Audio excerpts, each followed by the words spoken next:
Esther 8 மணி வரை தூங்கிக் கொண்டிருந்தாள். பின்பு அவசரமாக எழுந்து காஃபி குடித்தாள். வேதம் வாசிக்க ப்ரே பண்ண நேரம் இல்லை என புலம்பினாள். அதுக்கப்புறம் அவள் கிச்சன் சென்று சமைக்கத் தொடங்கினாள். சமையலை முடித்துவிட்டு வீட்டின் பின்புறம் அமைந்துள்ள குளத்திற்கு சென்று குளித்தாள். குளித்த பின்பு சாப்பிட்டாள். அவள் தனது வண்டியில் ஏறி ஆபீஸ் சென்றாள். அங்கு வழக்கமாக தான் செய்யும் வேலையை முடித்துவிட்டு வீட்டிற்கு வந்து கொண்டிருந்தாள். பின்பு வீட்டின் பின்புறம் உள்ள ஆட்டுக்கொட்டகைக்கு சென்றாள். தனக்கு பிரியமான ஆடுகளுக்கு சாப்பிட புல் கொடுத்தாள். வரும் வழியில் உள்ள தாமரை குளத்தில் தாமரை பூக்களை பறித்து விளையாண்டாள்.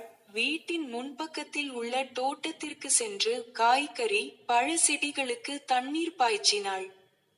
அப்புறம் எப்போதும் போல அந்த கிராமத்தின் தெருவில் சென்று தோழிகளுடன் அரட்டை அடித்தாள். அங்கிருந்த பூங்காவிற்கு தோழிகளுடன் சென்று விளையாட ஆரம்பித்தாள். வீட்டிற்கு வந்து அவளுக்கு பிரியமானபடி டிவி தொடர்களை பார்த்தாள். பின்பு தோட்டத்தில் அறுவடை செய்த காய்கறிகளை கொண்டு சூப் செய்து சாப்பிட்டாள். அவள் வயிறு நிறைந்தது. பின்பு பெட்ரூம் வந்து டயர்டாக உள்ளது என்று தூங்கிவிட்டாள். அந்த அறையில் இயேசு அவள் எப்போது தன்னிடம் பேசுவாள் என்று ஏக்கத்தோடு காத்து கொண்டிருந்தார்.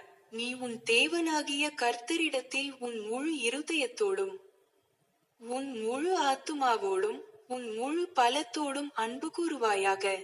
இந்த வசனம் எந்த வேத பகுதியில் எந்த அதிகாரத்தில் உள்ளது என்பதை கமெண்ட் செக்ஷனில் பதிவிடவும்.